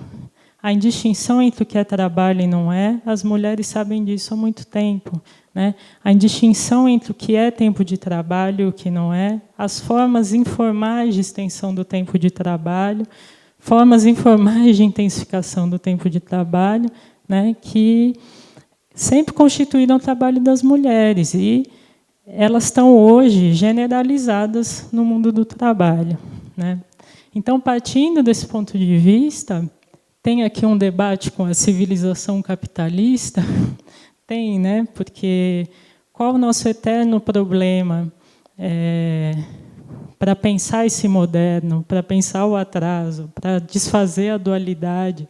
Nós sempre nos miramos no que nós nunca conseguimos ser, né? Então, todo o debate entre trabalho formal e informal, essa classe trabalhadora que o Adalberto Cardoso vai analisar, quais são os nossos referenciais para entender a exploração do trabalho, né? São os referenciais desse capitalismo civilizado, que nós nunca chegamos a ser, né? E então é um eterno problema você fazer uma análise da exploração do trabalho no Brasil, porque você está lidando o tempo inteiro com parâmetros que já se desfizeram lá e que mal se consolidaram aqui. E enquanto a gente permanecer com esses parâmetros, nós não vamos entender o que é a classe trabalhadora brasileira, né? Então, eu tentei, nesse trabalho, fazer um deslocamento dessa separação entre trabalho formal e informal, por exemplo, para tratar do quê? Da intensificação do trabalho e da extensão do tempo de trabalho. Acho que hoje, se a gente quer falar em exploração do trabalho, a gente tem que partir dessas duas questões, né? E o que é interessante na Natura? Ela é o auge do informal. E, ao mesmo tempo, é onde está mais visível, porque eu olhei, né? Se eu olhar para outra coisa, vai estar mais visível em outro lugar. Mas, enfim, essas formas de intensificação e extensão. Então, o que é uma mulher, que é uma delegada de polícia, preenche o tempo de trabalho dela vendendo cosmético, né? O que é esse engajamento produtivo permanente, né? Essa mulher que chega em casa e continua trabalhando, né? Então, são formas informais de intensificação do trabalho. E aí, qual o referencial para pensar isso? Não é o chão de fábrica, não é o operário, não é a máquina, né? Só que é isso que constitui a classe trabalhadora brasileira, né? Então, eu acho que a Natura ela é um excelente caminho para pensar que a viração é a nossa forma da acumulação capitalista, é a nossa forma de exploração do trabalho, né? E aí eu vou para a sua pergunta, né, da cosmética do neodesenvolvimento. O que são esses 74 milhões de brasileiros que fazem parte do cadastro, né? Do cadastro único? Eles são essa classe trabalhadora, viradora, que movimenta a política brasileira, que movimenta o mercado de trabalho brasileiro e que movimenta essa esfolação do trabalhador, né? E eles aparecem como o quê? Os descartáveis né, que estão dependurados, a gente usa o Castel tanto, né, eles estão dependurados por um fio nos programas sociais. Eles estão, só que essa condição deles, na minha percepção, é extremamente produtiva. Isso constitui o neodesenvolvimento brasileiro. Isso constitui a acumulação capitalista brasileira. Só que se a gente olhar o pensamento brasileiro desde o início, né, desde os seus dilemas da consolidação da nação, né, e a própria esquerda, o que é, né, é sempre esse eterno horizonte da nossa. Nós temos que nos tornar mais produtivos, né? Nós temos que nos tornar mais eficientes na extração de mais-valia. Vamos sair da mais-valia absoluta e alcançar a mais-valia relativa, né? E, enquanto isso, o que nós estamos fazendo? Nós estamos invisibilizando essa exploração que corre solta desde sempre, né? E ela se atualiza. Agora, qual que é a questão hoje que torna tudo mais difícil? Quais são os horizontes para pensar a nação hoje? Né? Então, vira essa coisa sem pé nem cabeça, que a gente fala em neodesenvolvimentismo, mas a gente nem sabe qual que é o horizonte político do desenvolvimento. Né? Então, quer dizer, é um esvaziamento das referências teóricas que pautam o nosso debate, que é brutal. Né? Então, como entender o que está em curso no Brasil? Desse ponto de vista, com quais referenciais? Bom, o trabalho de mercado, o mercado de trabalho se formalizou mais, a taxa de desemprego reduziu. Entretanto, as pessoas sentem na pele cotidianamente, né, a intensificação do trabalho, as formas de precarização de alto a baixo no mercado de trabalho, né? Nós sentimos isso cotidianamente. É quase que uma imensa proletarização que está sustentando esse desenvolvimento, se é que nós podemos chamar de desenvolvimento.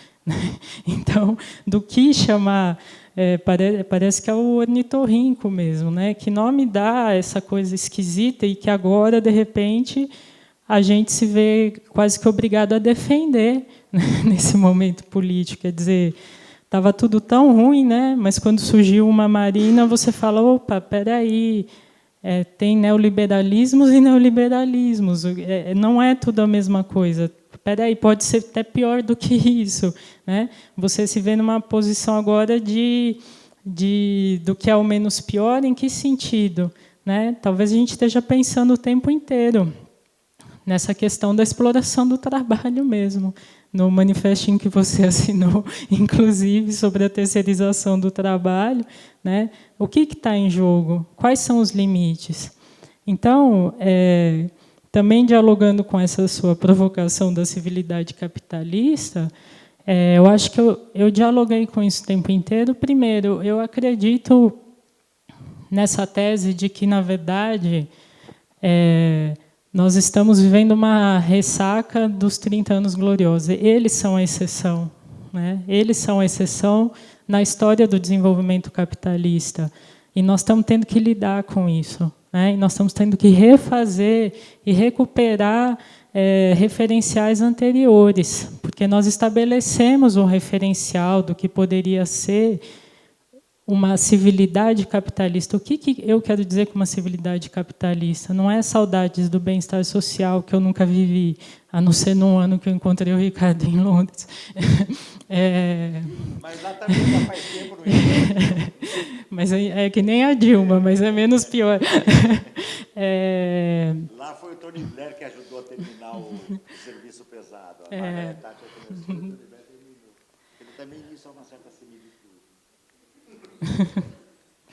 Mas por que recorrer ao bem-estar social? Né? É porque, querendo ou não, é sim um período histórico localizado e geograficamente determinado em que se colocou alguns determinados freios ao capital. Né? E eu acho que a nossa ressaca é essa, esses freios, nós estamos pisando no acelerador. Né? E nós sabemos disso. E aí, que é uma pequena discordância com a sua leitura, Paulo, eu acho sim que essas mulheres sabem o tempo todo que elas trabalham. É pior do que se elas não soubessem, né? Elas sabem. Entretanto, elas continuam. Né? E a questão é essa, por que elas continuam? Né? O que está acontecendo no mundo do trabalho que está se promovendo generalizadamente esse engajamento produtivo? Né? Enquanto isso, a teoria fica falando que o trabalho está se tornando desimportante. Os próprios teóricos que estão escrevendo isso estão tendo certa teoria, mas tem um exercício aqui de debate com várias teorias que, na verdade, estão banalizando a exploração do trabalho. Né? E aí eu acho que é o perigo da gente se fincar tão fortemente na questão da descartabilidade social, sem mostrar o revés. Olha, essa ameaça da descartabilidade ela é extremamente produtiva. Nós estamos vivenciando uma eliminação de freios da exploração do trabalho, e essa ameaça ela está provocando um engajamento extremamente produtivo e que parece cada vez mais sem limites. As pessoas estão exaustas, só que o trabalho tem uma outra centralidade, que ele constitui a nossa vida enquanto seres humanos. É aqui que a gente se realiza, trabalhando. Né? E daí que é tão horrível essa realidade. Né? Então, o que eu acho que fica para mim como questão é quais os horizontes dessa nação hoje para pensar a classe trabalhadora brasileira? Né? Na verdade, a consolidação do Brasil enquanto nação sempre, em grande parte, silenciou a sua classe trabalhadora e o esfolamento da sua pele. Né? Sempre tendo como referência o que é trabalho formal, o que é informal. Quando nós formalizarmos, nós chegaremos lá. Né? Quando, na verdade, o trabalho formal não quer mais dizer freio ao capital. Né? Essa também é uma outra realidade. A gente tem que refazer as nossas referências, porque... e essa é outra discussão hoje. Bom, o Brasil superou a vergonhosa taxa de informalidade, continua vergonhosa, né? Caiu a taxa de desemprego, mas o que isso quer dizer em termos de exploração do trabalho? Né? Essa é uma questão que eu acho que está perpassando esse livro. Né? Olha, não é porque é trabalhadora formal que não está intensificando o tempo de trabalho, que não está estendendo o seu tempo de trabalho. Tem formas aí antigas que estão muito atualizadas de exploração do trabalho. Né? Então, se essa classe trabalhadora foi eternamente silenciada, na sua centralidade na construção da nação, né? E de qual nação nós estamos falando, agora ficou mais difícil ainda tratar disso, né? Porque essa questão do Ricardo, o que está costurando tudo isso? Como a gente reconhece essa classe trabalhadora? E ela continua a ser silenciada, mesmo nas teorias de esquerda. Né? Então, ela é a ralé, ela é o subproletariado. O que isso quer dizer? Né? Quer dizer uma certa indistinção, que é um povo aí que a gente não sabe muito bem o que faz, não sabe muito bem onde vive. Né? E esse povo hoje também está dando alguma volta política aí que nós também não estamos entendendo. Né? Talvez a gestão dessa população, essa população também chegou em algum limite aí do que, olha, não foi estrutural até agora. E aí, para onde vamos? Né? Então, o que eu acho que a questão complica mais é que a gente já nem tem tão claro o que é o horizonte da nação. Era o estado do bem-estar social? O que vai pautar agora as nossas perspectivas teóricas? Né? Então, esse horizonte político aqui ele é muito mirradinho mesmo. Ele está simplesmente querendo explicitar, olha, a exploração do trabalho está aí, ela está com tudo, e as nossas referências classicamente constituídas não dão, e, na minha opinião, nunca deram conta, de fato, de entender a exploração do trabalho no Brasil. Né? Porque nós nos utilizamos de referenciais teóricos que não alcançam o que é a exploração da classe trabalhadora brasileira e a importância dela para a acumulação capitalista.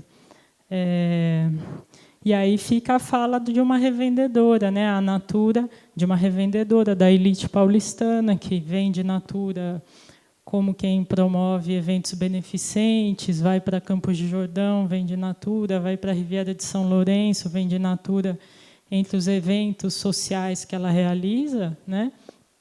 Ela fala para mim, eu vendo Natura porque eu tenho orgulho dessa marca. Essa marca é o exemplo do Brasil que dá certo, né? E esse Brasil dá certo. Eu acho que é isso que esse livro quis mostrar. Se é para falar em marca, acumulação, empresa líder, é o Brasil que dá certo. Ele é extremamente eficiente em espremer mais trabalho, né? E sempre foi, e isso se atualizou. Então, acho que esse é o horizonte desse trabalho. Eu não sei se eu respondi as suas questões, se ficou... Ah, então tá bom. Ricardo também? Não, imagina, não é para pensar. Nenhum de nós tem resposta. Nenhum de nós tem resposta. Respostas são mais difíceis. Eu quero só te dar uma dica para você pensar, porque você está estudando agora os motoboys, né? Só uma dica. Quer dizer, tem um elemento fundamental que combina essa intensa exploração do trabalho, presente em tantas categorias, que decorre da potencialização maquínica. O mundo informacional, digital, potencializa. Isto aqui agora, ó, isso aqui controla a nossa vida em casa, fora de casa. Eu li outro dia um artigo que comentava, eu acho que eu já citei isso em outros exemplos, quer dizer, que uma pesquisa espanhola, quantas vezes as relações sexuais entre os homens são canceladas, entre os homens, entre casais, são suspensas na Espanha, 30%, 40%, porque o celular toca, entende? Aí diz que a mulher fica nervosa e quer quebrar o celular do cara, porque o homem, ele atende o telefone e volta doidão, ele esquenta fácil, entende? A mulher fala, não, comigo o ritmo é mais um pouco diferente, quebra essa porcaria desse celular. Você entendeu? Isso aqui, quer dizer, você tem um controle. Por que hoje uma parte enorme dessa classe trabalhadora brasileira, ultra precarizada, depende do celular para o seu trabalho, entende? Então, quer dizer, a combinação do mundo maquínico, dessa potência informacional digital, se você for para a área das telecomunicações, da indústria de software, desses setores, entre aspas, de ponta, isso aqui revolucionou completamente e potencializou a mais-valia. De tal modo que a simbiose entre trabalho imaterial e material potencializou a teoria do valor com novos elementos. E não o contrário, como dizem os colegas lá, que não, a teoria do valor não tem mais relevância, porque o mundo do afeto, entendeu? Então, acho que como você está pegando duas categorias, onde esta potência que é menos presente, ainda que seja, nenhum motoboy funciona sem isso hoje, e muito menos a da Natura. Mas você imagina se você for estudar em algum momento, e fica a sugestão para você, depois vai para um setor altamente avançado em termos deste maquinário, que você vai pegar essas pontas dessa, digamos, intensa exploração como potencialidade maquínica. Tá certo? Que gera, não é, a agregação de valor, por suposto. Tá? Até... posso só falar? E, Ricardo, eu já vi isso no trabalho dos motoboys. Eu entrevistei um motoboy ele é motoboy há 30 anos, ele tem quase 60 anos de idade. E ele foi me contando como que era ser motoboy há 30 anos atrás. Né, que nem chamava motoboy. E aí ele fala, ele andava com um pacote de ficha telefônica, porque ele tinha que parar num orelhão para ligar, para saber para onde ele tinha que ir, ele voltava para a base. Então, o trabalho dele tinha um determinado tempo. Depois surgiu o BIP, e aí isso já intensificou o trabalho dele. Né? Então, se a gente olhar o celular hoje, a história do trabalho do motoboy, você vê a intensificação total do trabalho do cara. Ele não tem mais poro de não trabalho. Né? Ele consegue emendar graças a esse aparelhinho aqui. Né? E pensando também na informação, só para contar um pouco, isso foi uma coisa, para mim, muito impressionante quando eu fui na fábrica da Natura. Né? Porque eu tinha uma questão, bom, é 1 milhão de mulheres, e como é que a Natura organiza isso? Né? Quer dizer, tem a mulher lá, como eu lia nas reportagens, celebrando, nas palafitas de não sei aonde, vendendo Natura, né? E na fábrica, como é que é isso? Né? E aí a parte que eu falo que a informalidade se traduz em informação. né? Então, esse trabalho extremamente informal, ele está totalmente amarrado dentro da fábrica e ele determina o ritmo da produção, né? Então, cada vendedor ali é uma informação do que deve ser produzido e despachado. Então, tem um controle para o lado de dentro totalmente bem amarrado do trabalho. Ao mesmo tempo, esse controle permite e se alimenta e pode lidar com esse trabalho extremamente informal, sem tempo definido, sem forma definida, né? Enfim, é isso. A gente tem que ir caminhando. Eu queria saber se alguém gostaria de trazer uma questão. Então, se puder se aproximar e fizer aqui no microfone, e daí a gente passa para considerações finais de 5 minutos. Fazer um desafio, já que a gente está em tempo eleitoral, que a gente vê as pessoas falarem em 30 segundos, vamos fazer um exercício de discutir em 5 minutos considerações finais. Vou ser muito breve, parabenizar pelo lançamento. Meu nome é Cláudia, para quem não me conhece, sou professora da Unifesp, do curso de Serviço Social. Eu queria, só enquanto assistente social, só pontuar que eu ouvi por 2 vezes falar em nova questão social. E, nesse sentido, para a gente, não existe uma nova questão social, né? A questão social ela surge da relação trabalho e capital. Então, para nós, são novas expressões da questão social, né? Isso só pontuar, porque, como assistente social, a gente coça quando escuta isso. Mas a minha questão é especificamente para tentar entender, se você perguntou, eu fiquei muito curiosa, se essas mulheres, não as da elite, mas se essas mulheres, se tivessem a oportunidade de serem contratadas pela Natura, de fato, ou seja, terem direitos dentro das relações dos seus trabalhos, se elas gostariam disso, ou se elas querem continuar na informalidade. Eu estou te perguntando isso, porque hoje eu estou pesquisando o Porto de Santos, as trabalhadoras do Porto. E comecei pela Estiva. A Estiva, por exemplo, ela praticamente na história nunca foi registrada, ela nunca foi formalmente contratada, tanto que é uma categoria específica dos estivadores. É uma categoria chamada de emparedados. Eles ficavam nas paredes e eram escolhidos conforme os navios chegavam para fazerem esse trabalho da estiva. E hoje, com a modernização dos portos, com a lei da modernização dos portos, há uma exigência da contratação deles, da sua formalização, porque até hoje eles se mantêm na informalidade através do órgão de gestão de mão de obra, que é o OGMO. E eles resistem muito a isso. Eles não querem ser formalizados. Para eles, mesmo tendo a oportunidade de ter direitos, eles teriam perdas enormes ao se vincularem ao que a gente chama de carteira de trabalho.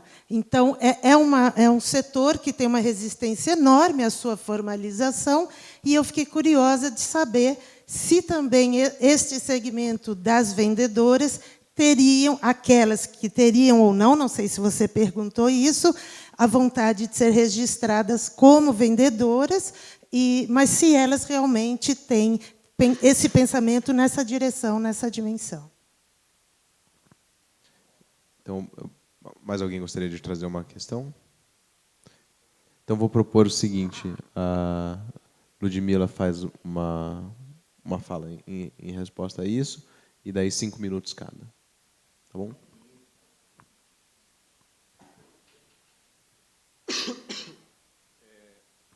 Voltando para a questão das classes, se são subproletariado, lumpen, etc., exército industrial de reserva, a gente volta para um problema. Falando, ao usar uma fala sua pesada, que eu concordo, em gênero, número e grau, que é em relação assim, até agora não temos uma categoria que conseguiu definir o que é a classe trabalhadora de fato, enquanto ela trabalha, enquanto ela exerce suas funções, etc., tal, e se reproduz e participa da esfera de produção econômica, social e política na organização do capitalismo. Aí a pergunta é, Então,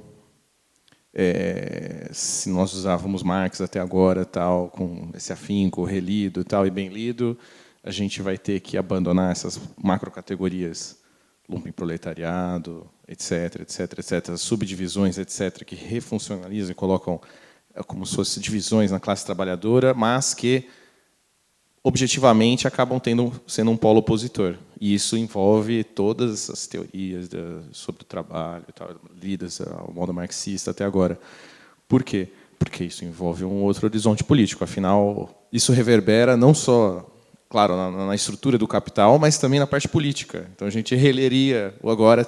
Então, a gente vai ter que voltar a ler o que é o subproletariado na história, o lumpen, etc., no 18 Brumário, e aí rever politicamente também o eixo todo dessa coisa, dessa trama. É uma questão só. Então, aquilo que seria, no caso, então aquilo aconteceu como uma questão política sobre uma hegemonia sobre o lumpenproletariado, na verdade, a gente está tratando de uma questão específica de desenvolvimento, organização e disputa dentro da classe trabalhadora. E o que seria hoje essas mudanças políticas? É isso.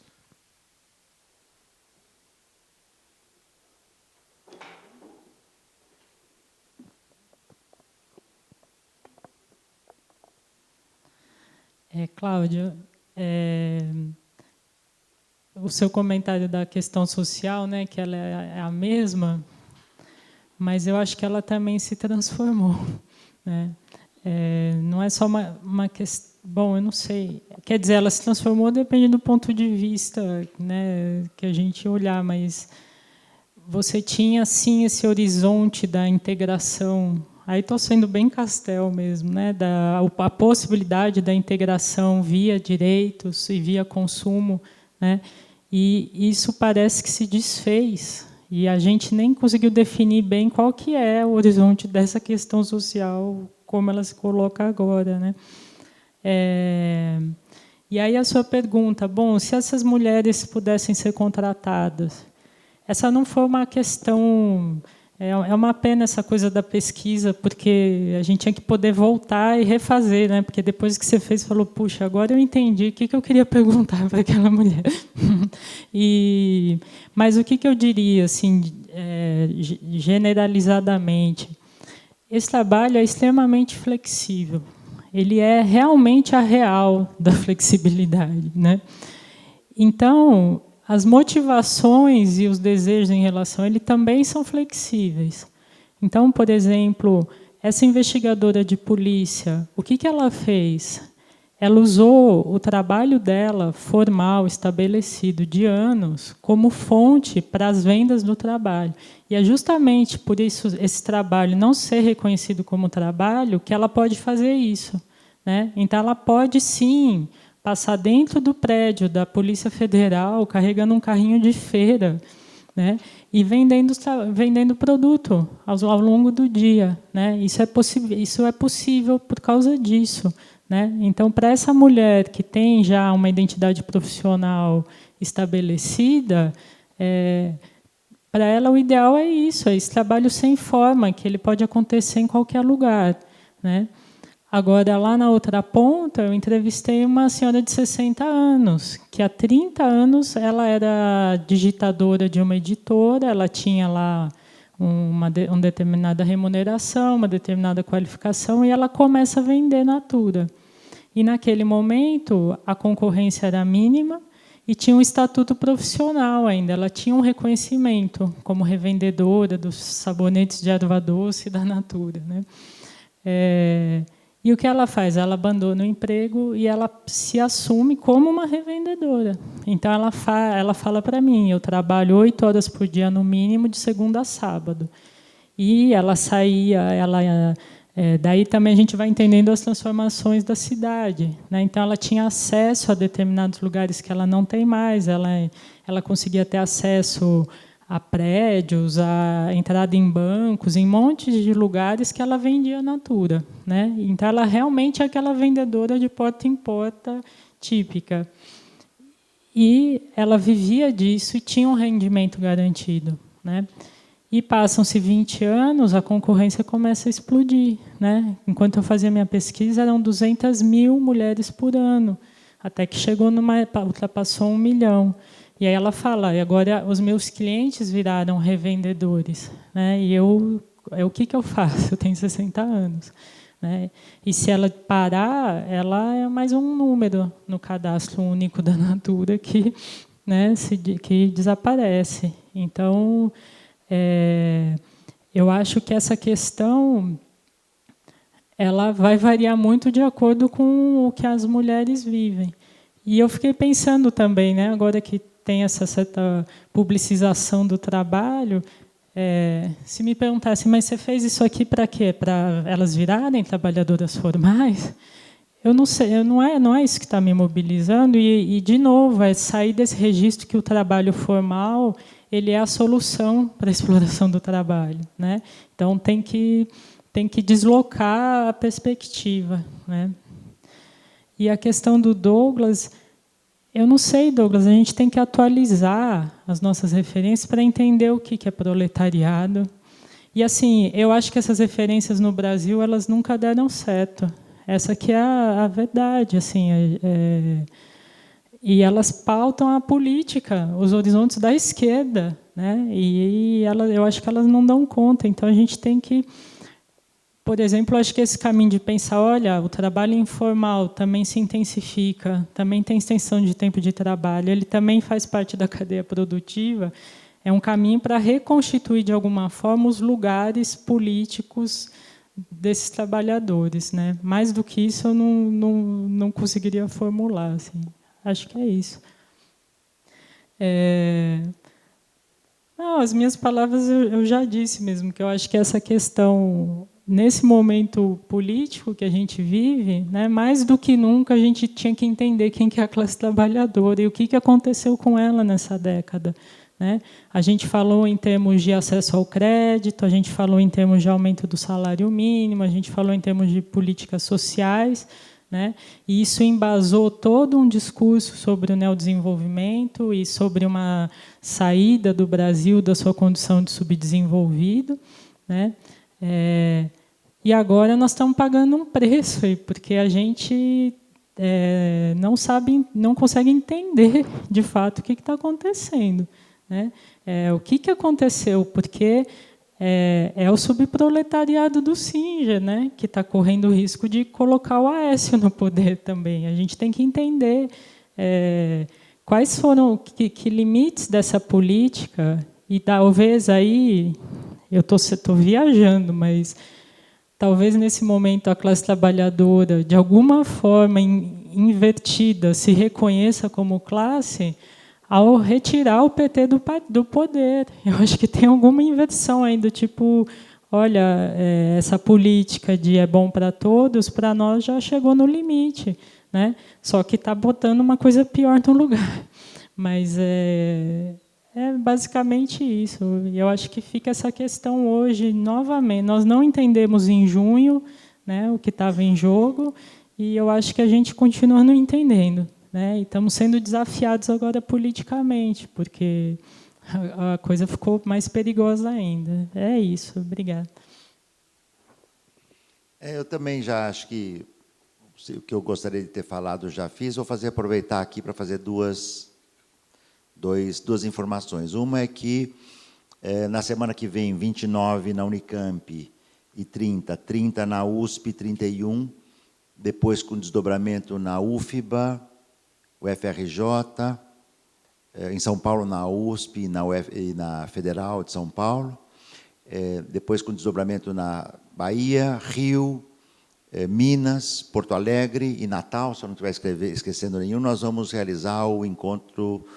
A Associação Internacional das Trabalhadoras e dos Trabalhadores 150 anos depois. Convido a todos e todas aqui, o temário está muito rico, gente de várias partes do mundo, sindicalistas, militantes sindicais, militantes dos movimentos sociais, pesquisadores do primeiro time aqui, que nós estamos conseguindo trazer. Então, todos estão convidados. Começa dia 29 na Unicamp e termina dia 3 no Rio. Vamos tentar entender um pouquinho melhor o que é essa classe trabalhadora, ouvindo experiências de sindicalistas, de militantes dos movimentos populares que estarão presentes. Segundo é dizer, que eu aproveito aqui, que na semana que vem também deve sair o Riqueza e Miséria do Trabalho, volume 3. Né? Eu acho que nós só vamos entender quem é a classe trabalhadora, e aproveito para dialogar com você. Como é que se chama, Douglas? Se nós temos pesquisa séria sobre isso, tá certo? Quer dizer, se a gente não fizer pesquisa de quem é a classe trabalhadora, nós não vamos entender. Não é? Então, temos que pesquisar. O nosso esforço, quando eu pensei no Riqueza e Miséria, que saiu em 2006, o primeiro volume, era um livro. Eu disse, olha, a gente tem que estudar, nós estamos estudando metalúrgico, bancário, call center, telemarketing, agroindústria, da cana e da sadia, tá certo? Trabalhadores, call center, telemarketing, Walmart, entende?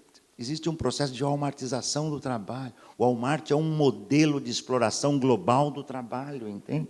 Tá certo? Mundial, padrão norte-americano. O que caracteriza o Walmart? Altas jornadas de exploração do trabalho, desconsideração dos direitos e impossibilidade de organização sindical. Esse é o padrão, tá certo? Uma das variantes fortes de exploração do trabalho. Eu citei da Foxconn, cito o caso norte-americano. Estudamos o trabalho erudito, canto, tá certo?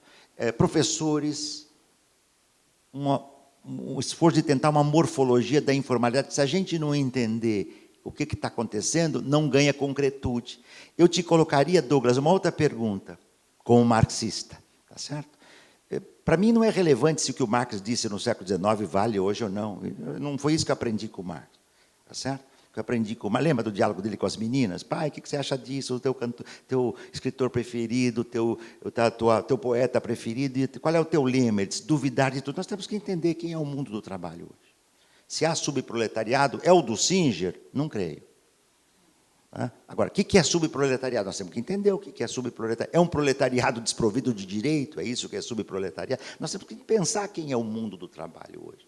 Então, essa pista que para mim não é relevante se o que o Marx disse, o que o Weber disse, valem hoje, porque não vale. Vale em parte, não vale. Imagina, século XIX para o século XXI, muita coisa mudou. Mas qual é o desafio que nós temos de compreender hoje? Não tem trabalho? Não tem classe trabalhadora? Daí o absurdo dessas teses que sepultaram a classe trabalhadora, olhando o pequeno canto do mundo. E não dá para falar em classe trabalhadora sem olhar o capitalismo enquanto um sistema global. Não dá. É simples assim. Sem olhar China, Índia, Ásia, América Latina, África. Tá certo? Não dá. Então, essas pistas para a gente pensar, e eu convido vocês para ajudarem a botar a lenha na fogueira no nosso debate lá sobre a AIT, tá bom? Que eu acho que vai ser bacana e vai ser um momento que a gente pode retomar um pouco esses debates, tá?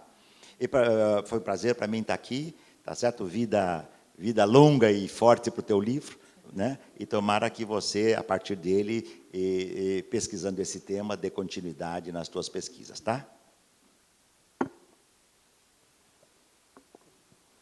Bom, posso apenas convidá-los para quarta-feira ouvir a Ludmila, porque nesse jeitinho manso dela ninguém não percebe muito, mas ela disse duas enormidades, no bom sentido, que eu ainda estava meditando sobre o que você acabou de falar, sobre essa última intervenção, sobre essa última frase, sobre o que sucedeu nesses últimos tempos e meses, e está se expressando nessa eleição surreal.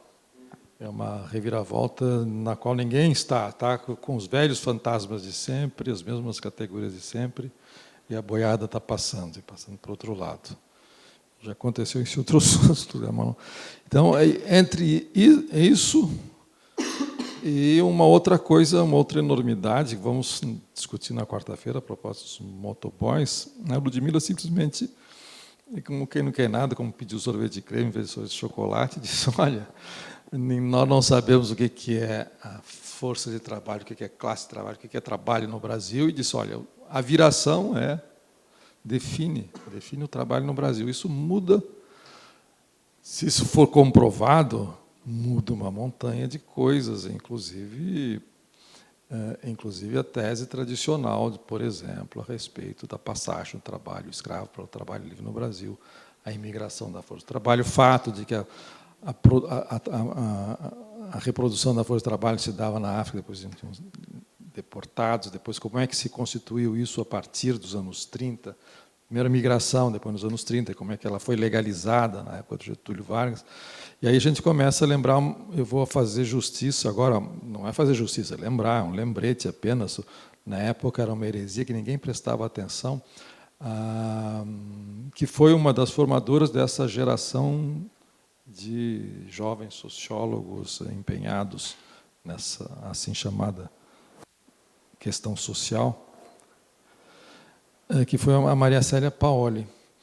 A Maria Célia Paoli foi a primeira pessoa que eu vi cometer a heresia e dizer o seguinte: leiam, releiam com cuidado o Caio Prado e a formação do Brasil contemporâneo, e vocês vão perceber que ele diz coisas um tanto estranhas, que ele chamou de um impasse inorgânico sobre os desclassificados brasileiros, que não, os desclassificados coloniais, ou depois do Império, que não estavam em nenhum dos universos do trabalho escravo, produtivo, para o mercado externo, e, quando muito, eram vagabundos a serviço do senhoriato na forma da capangagem, quando eles, uma contingente, a maior parte da população brasileira, se virou durante um século e meio. Então, está excluído da história oficial da formação da sociedade do trabalho no Brasil, dito por um comunista. Isso é uma coisa importante. E você, quando fala na viração, emenda e acendeu a imaginação do jovem Douglas, a imaginação libertária do jovem Douglas. E essas coisas funcionam, por isso que dá gosto de 15 em 15 dias, quarta-feira à noite, pensar em conjunto. Obrigado.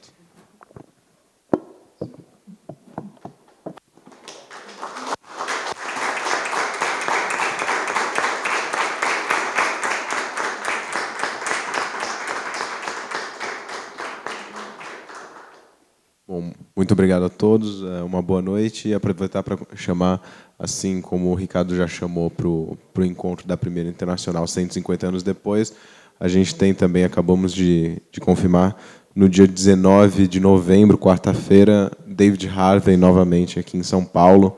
A gente pode dar prosseguimento também a essa reflexão. 19 de novembro, quarta-feira, no Centro Cultural São Paulo, às 14h. Dá tempo de ir no Centro Cultural e depois para a USP. Até mais.